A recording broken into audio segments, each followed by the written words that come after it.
Pessoal, vamos falar sobre a situação na Ucrânia. Hoje, dia 31 de janeiro, são 8 horas da manhã aqui no Rio, 1 hora da tarde em Kiev, no momento que eu gravo esse vídeo. E uma repórter conhecida lá da Rússia sofreu violência sexual em grupo aqui em Melitopol. Isso já faz alguns dias, foi no dia 17 de janeiro, mas só agora a reportagem surgiu, né? A informação surgiu.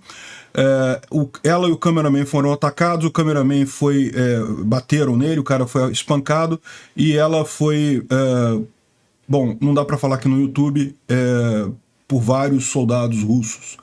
A rede de televisão NTV, que é uma rede estatal de lá, ela foi proibida de falar sobre o assunto para não desacreditar o exército, né?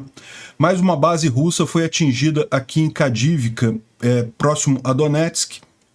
A gente não sabe ainda muitas informações, mas os ucranianos usaram HIMARS e tinha muito soldado russo lá. Quantos mortos e feridos devemos saber nos próximos dias, né? O Putin marcou um pronunciamento na Assembleia Russa, lá na Duma, para o dia 20 de fevereiro. O que significa que a ofensiva russa deve acontecer antes disso. É possível até que já esteja acontecendo. Essas tentativas de avanço aqui em Oryhiv, Vuhledar, Marinka, Bakhmut, e agora a gente sabe também Kriminá, essas tentativas de avanço russo nessas cidades, pode ser que já seja a grande ofensiva russa que estavam falando há tanto tempo, né? O Putin quer mostrar alguma coisa no dia 20 para a Assembleia, isso já pode ser isso. Ou pode ser que ainda vá fazer algum grande avanço a partir daqui, ou seja, vão fazer mais alguma coisa mais intensa nos próximos dias. Mas, de qualquer forma, deve ser nos próximos dias, se houver alguma coisa. O mais provável é que vai ser mais um caso de montanha parindo um rato, né? Os Bradleys já estão a caminho, os tanques já estão sendo encomendados, e agora a Ucrânia quer 200 jatos F-16 para ajudar a força aérea dela. O Biden falou não, mas vocês vão ver a circunstância que ele falou não, é um não por enquanto, tá? O Putin ameaçou o Boris Johnson lá no início da guerra, segundo o próprio Boris Johnson, né? E agora as Russettes estão falando aí do tal do Poseidon, coisa e tal, que é o míssil que vai destruir a Inglaterra e coisa e tal. A gente já falou sobre esse míssil, ele não existe, é só propaganda, eles estão fabricando, eles podem estar fabricando alguma coisa, mas não existe nada além disso, né? E o Lula, mais uma vez, foi o Lula falando merda sobre a Ucrânia e a Rússia, né? No encontro que ele teve com o Olaf Scholz. O que você vai esperar desse ladrão corrupto, não é mesmo? Vamos falar sobre esses e outros assuntos em detalhes. Essas notícias foram sugeridas por The Libertarian, Peter Fala Enfim e várias outras pessoas. Obrigado aí ao pessoal que sugeriu a notícia. Obrigado a você que está assistindo o nosso vídeo. Se você gosta do nosso conteúdo, por favor, deixe o seu like e se inscreva aqui no canal, né? Pois bem, vocês podem ver, toda a Ucrânia está neste momento com sinais de ataque aéreo, né? Então, as pessoas estão indo para os abrigos e coisa e tal, mas segundo as informações que a gente tem, isso é porque, mais uma vez, o MiG-31K está fazendo treinamento lá em Belarus, né? A gente já explicou isso, os russos estão fazendo algum treinamento em Belarus aqui, e esse MiG-31K é o que lança o míssil hipersônico russo, que pode atingir qualquer cidade aqui, e a Ucrânia não tem como derrubar esse míssil.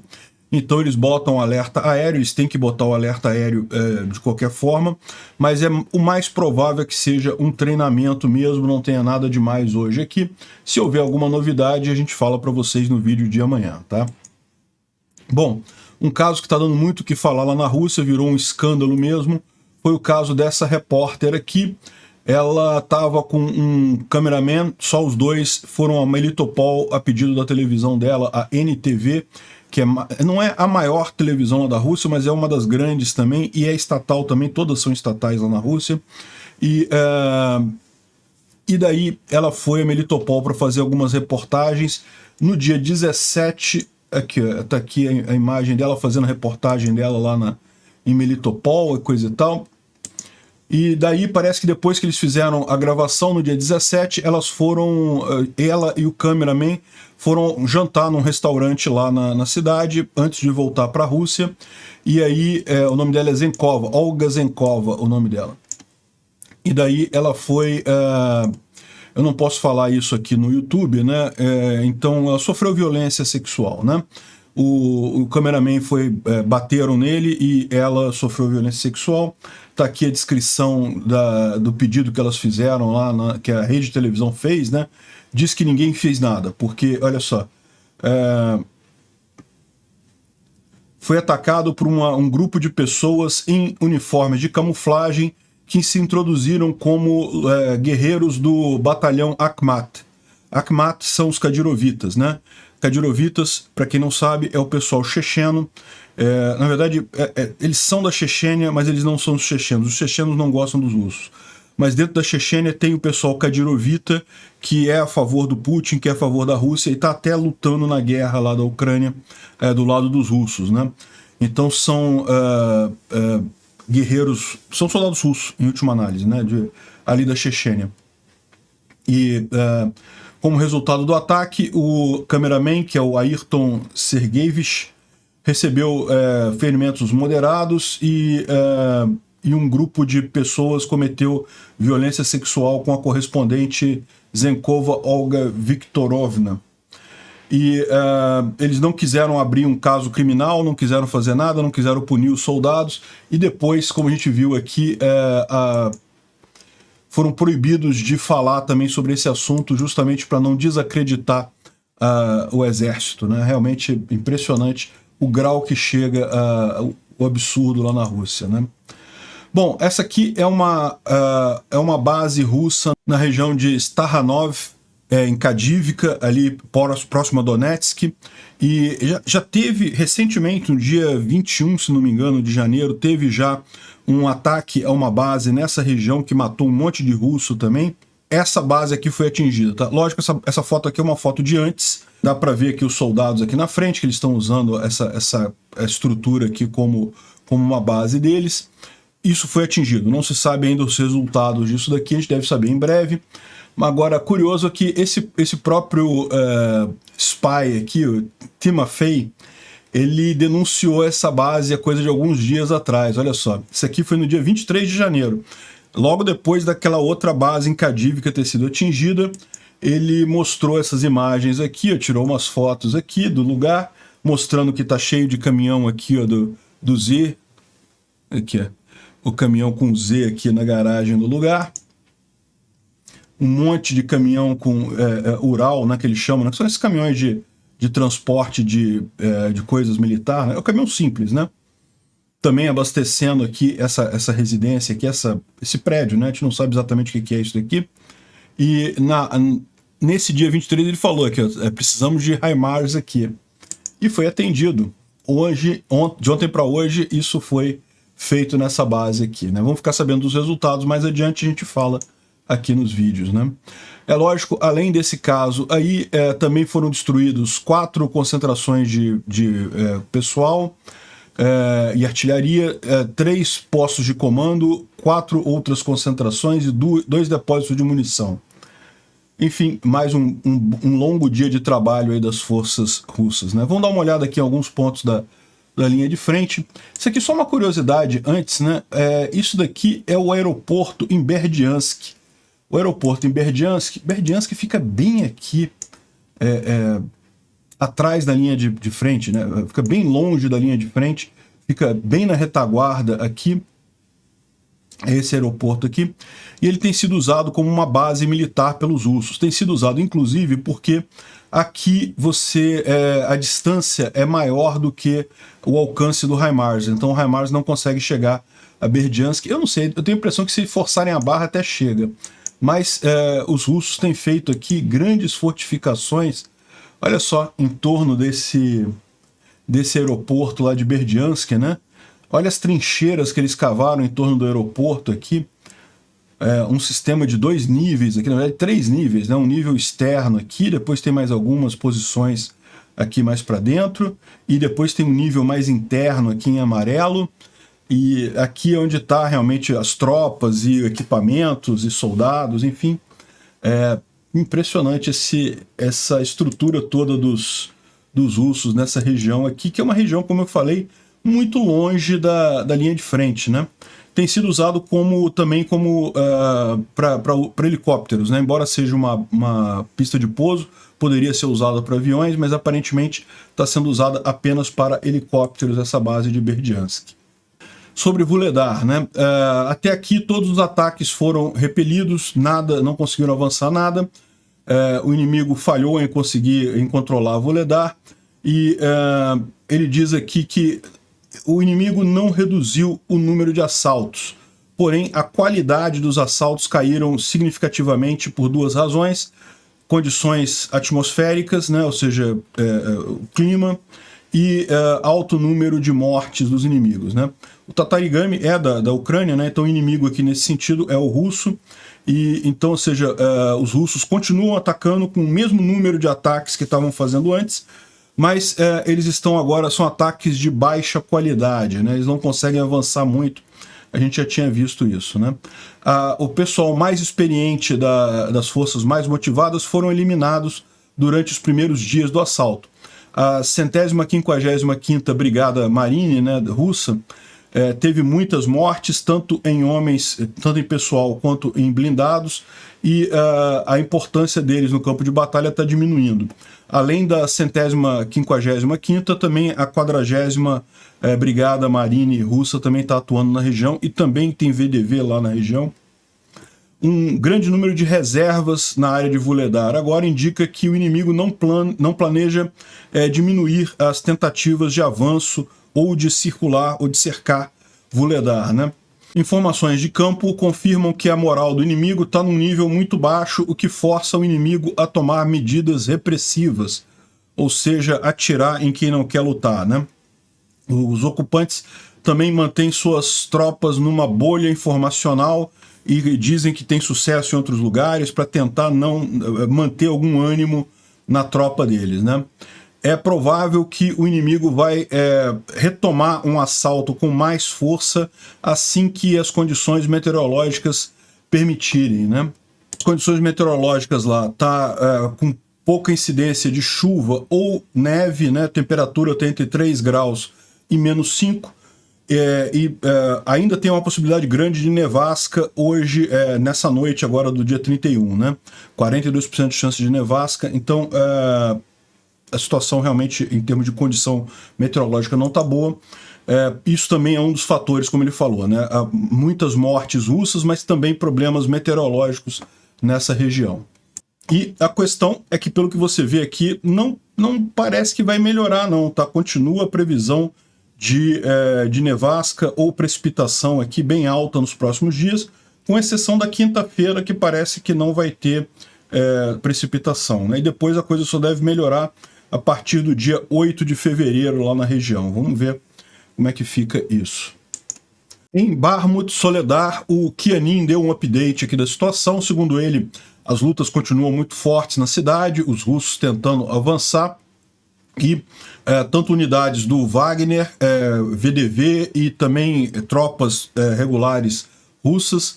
Os ucranianos receberam reforços, então o exército ucraniano colocou reforços em Bakhmut, o que indica que eles não estão com interesse de recuar, pelo menos por hora, né? A gente explicou para vocês que a situação está ficando complicada lá em Bakhmut, né? O número de vias para sair e entrar em Bakhmut é pequeno, mas, pelo que ele está dizendo aqui, a Ucrânia não pretende sair tão cedo. Aqui em Kuzemivka, parece que a gente tem informação de que os ucranianos conseguiram avançar um pouco, já estão atacando a parte leste da cidade, né? O que é uma coisa positiva, e também atacaram a cidade de Krivoshivka, que é uma daquelas 4 cidades aqui, e justamente uma das rotas de suprimento para Kuzemivka, né? Então, bem interessante isso daqui.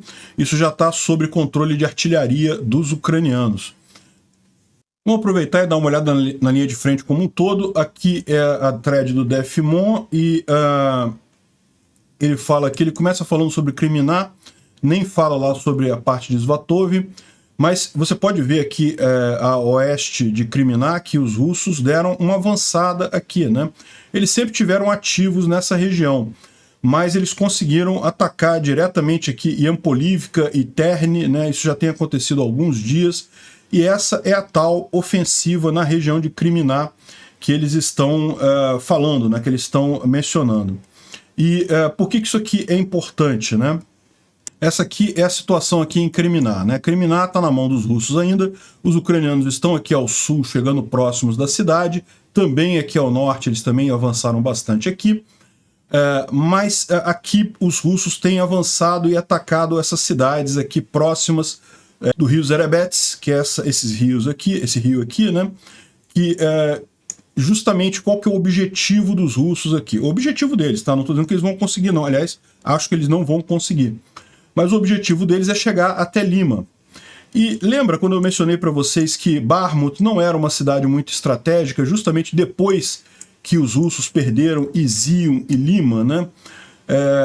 Izium, quando os russos tinham essa parte toda aqui, Bakhmut era sim estratégica. Por quê? Porque eles poderiam, a partir daqui, tentar fechar um cerco aqui, e todo esse pessoal ucraniano que está nessa região aqui teria que abandonar, fecharia um grande caldeirão aqui nessa região e forçaria muita gente a sair daqui e já colocaria a briga próximo a Kramatorsk e Sloviansk, que são as duas grandes cidades aqui do Oblast de Donetsk, que ainda estão nas mãos dos ucranianos, né?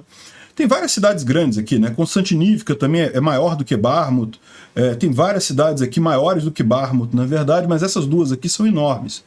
Então, se os russos tivessem Liman, aí sim era outra história. Bakhmut passa a ser uma coisa mais estratégica, passa a ter um valor maior aqui.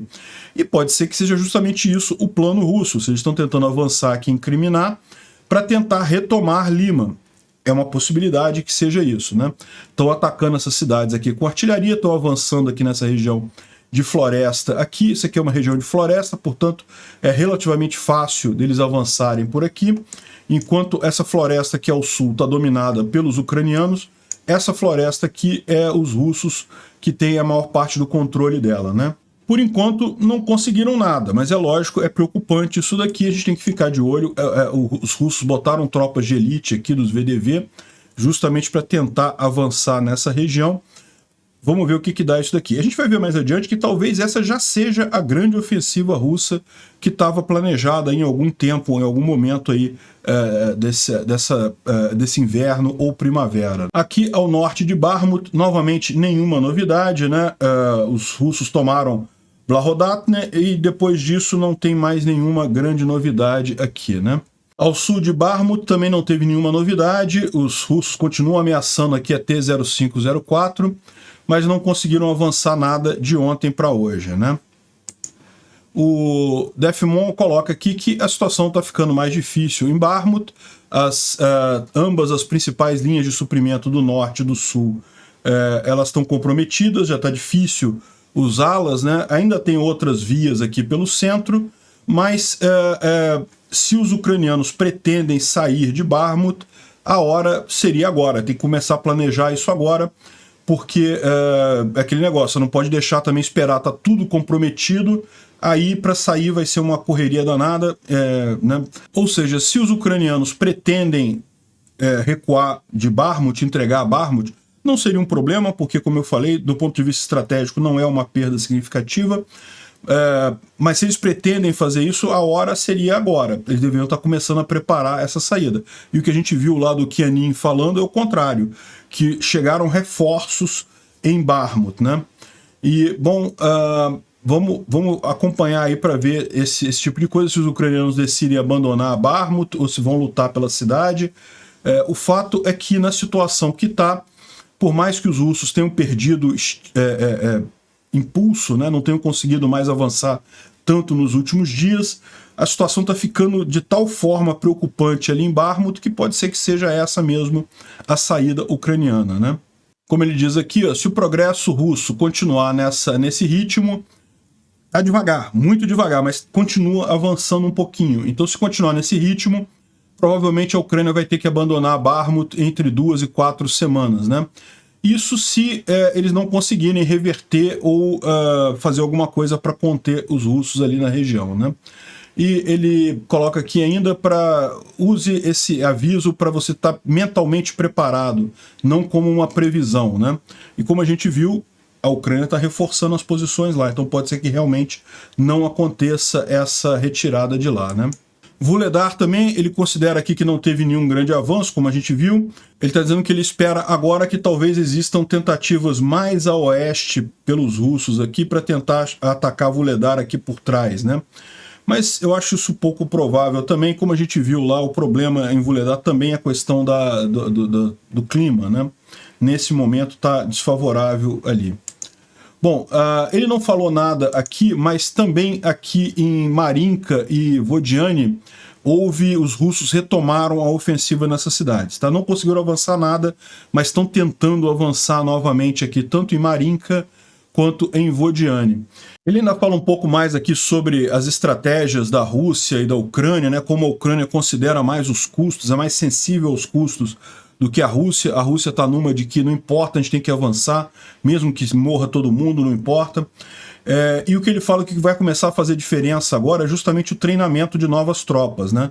Tanto a Rússia quanto a Ucrânia têm treinado muita quantidade de tropa nova, e essa qualidade dessas novas tropas é que vai justamente fazer a diferença, inclusive com o equipamento ocidental que está chegando, né? E, bom, o Instituto para o Estudo da Guerra, ele traz aqui que as fontes ocidentais, ucranianas e russas indicam que a Rússia está preparando para uma ofensiva iminente, ou seja, agora, vai acontecer neste momento. E eles dizem que a Rússia vai mobilizar mais de 200 mil pessoas e coisa e tal, fazendo um monte de coisa aqui sobre essa mobilização para algo que aconteceria imediatamente. Não estamos falando de primavera, algo que vai acontecer agora, né? A agência TASS disse que o Putin marcou a mensagem dele para a Duma, né, o Congresso Federal deles lá, no dia 20 de fevereiro.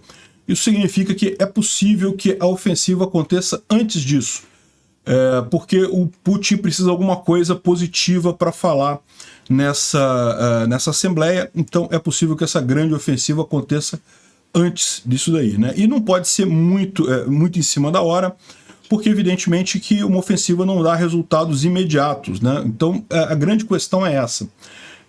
Provavelmente a gente já está vendo a ofensiva russa, o fato é esse, né? A gente está vendo os russos tentando avançar em Vuledar, em Marinka, em Vodiane, em Bakhmut, em Kriminá, e tudo isso já está acontecendo. Pode ser que já seja essa grande ofensiva planejada pelos russos.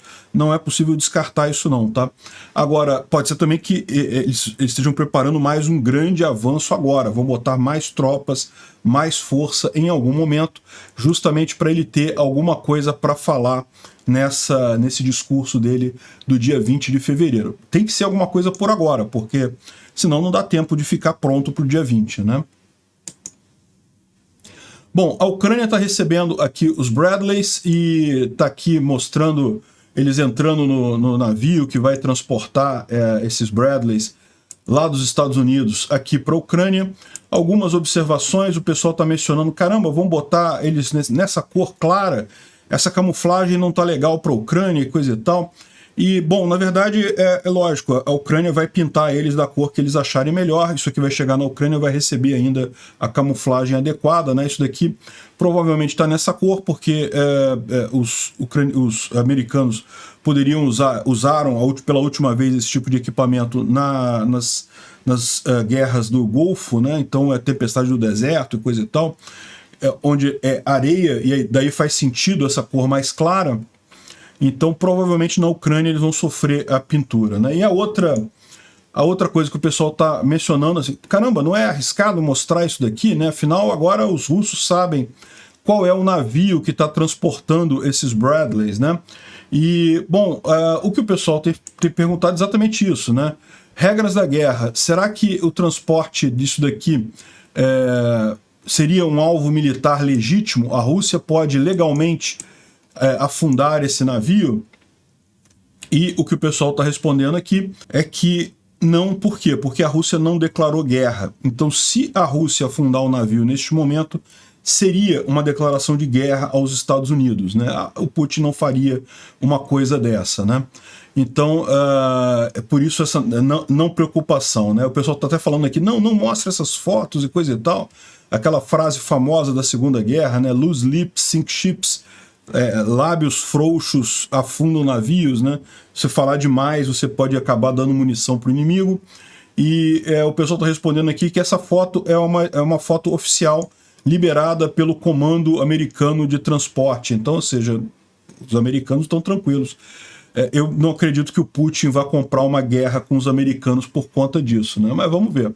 E, lógico, os ucranianos, os Bradley já estão vindo aí, já estão chegando, os tanques já estão sendo preparados também, já devem chegar em breve, os Leopard, os Abrams devem demorar um pouco mais, tá? Mas os Leopard já estão chegando aí muito em breve, a expectativa é que na primavera eles já estejam na Ucrânia. E agora o Zelensky tem falado sobre aviões, né?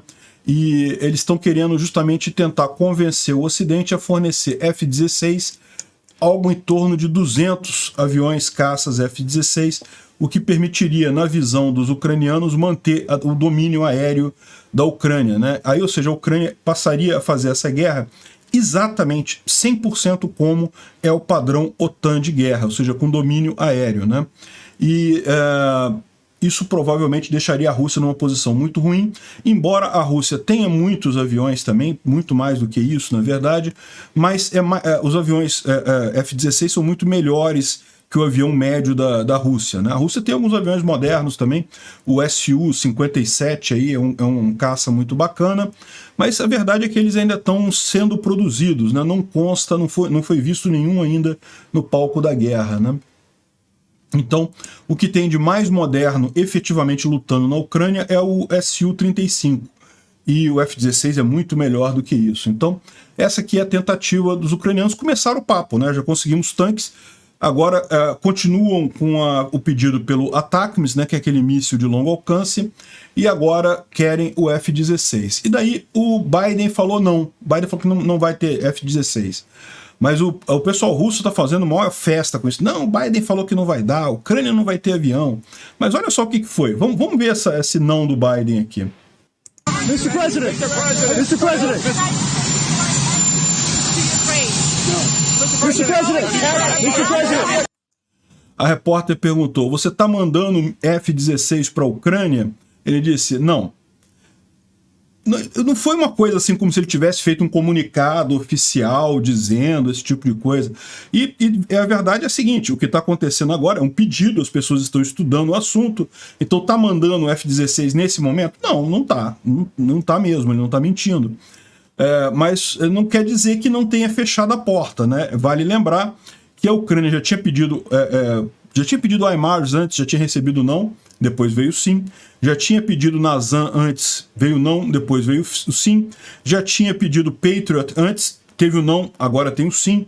Ou seja, faz parte do processo, né? Essa dança, eu acho que é chato isso, tem que ficar nessa insistência dos Zelensky, ficar negociando e coisa e tal, e o Ocidente fica ali, coisa e tal. Deviam mandar logo tudo que eles têm lá.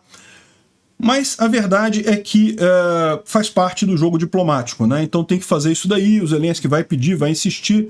O Biden no primeiro momento não se comprometeu, não falou nada, não. Então tá mandando o F-16 nesse momento? Não estou mandando nesse momento. Mas é bem provável que sim, que vá, né? A França também está considerando se envia jatos para a Ucrânia, tem outros países considerando isso também. Enfim, a gente vai ver agora, é a mesma dança em cima de jatos do que a gente viu em cima de tanques, né? O pessoal pedindo, as negociações do Ocidente, eu acredito que vão acabar enviando os jatos para a Ucrânia sim, tomara que a tempo, né? E lembrando um ponto importante, pilotos ucranianos já estão treinando no F-16 americano desde o ano passado, desde junho, julho de 2022, né? E isso é importante porque, ao contrário do treinamento para pilotar um tanque, o treinamento para pilotar um jato é muito mais complexo, leva muito mais tempo, né? Então, os tanques, beleza, uma semana é pouco também, né? Mas um mês e meio você treina um combatente para usar um tanque na guerra. Um jato realmente precisa de mais tempo, mas justamente já existem pilotos ucranianos sendo treinados nos Estados Unidos desde o ano passado.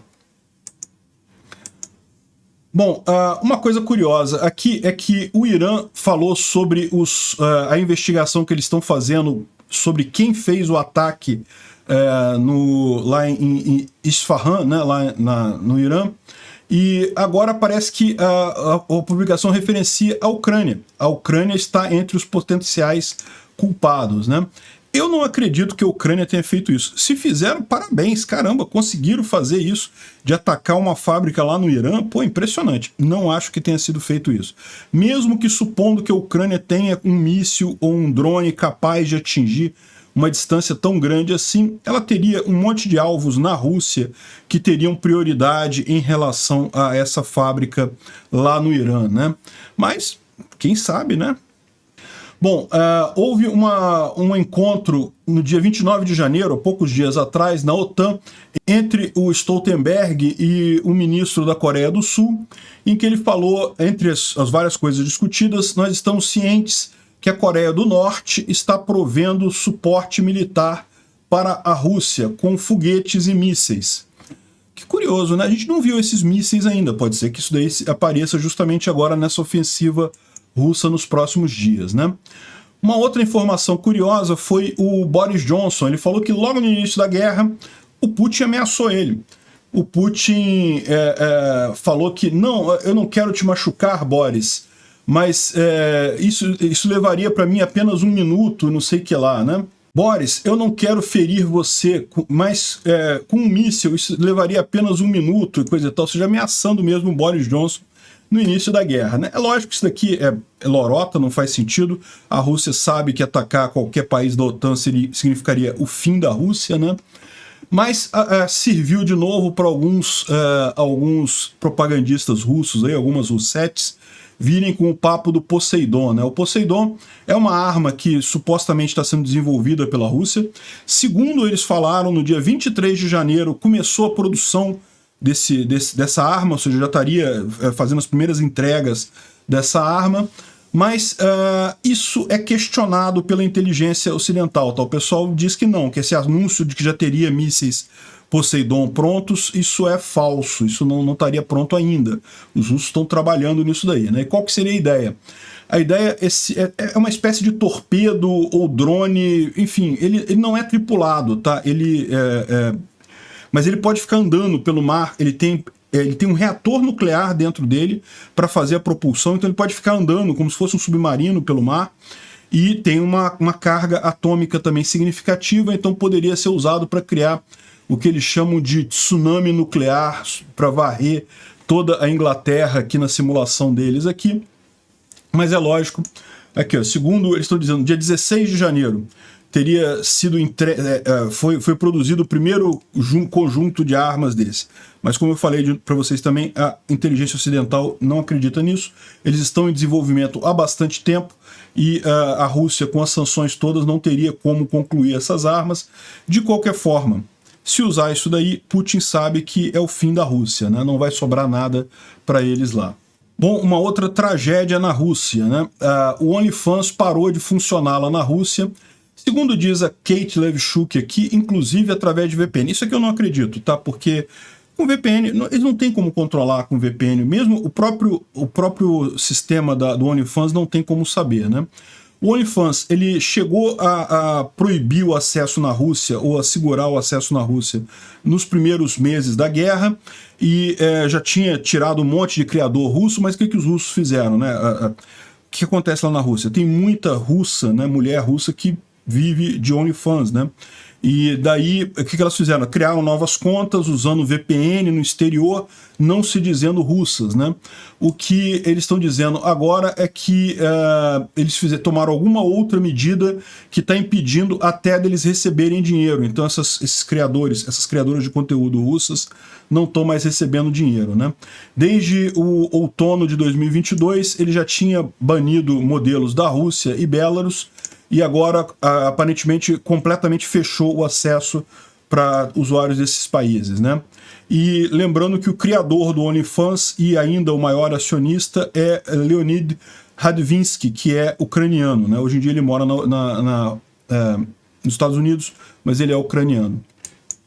E bom, vamos chegar ao assunto, infelizmente, um assunto que me deixa muito nervoso, muito puto. O Olaf Scholz está visitando o Brasil, veio aqui falar com o Lula e coisa e tal. A imprensa aqui no Brasil está falando, olha que maravilha, o Brasil voltando ao cenário internacional e coisa e tal. Eu já falei para vocês que eu não vejo dessa forma. Bolsonaro nunca saiu do cenário internacional. É verdade que ele estava batendo de frente com os interesses europeus.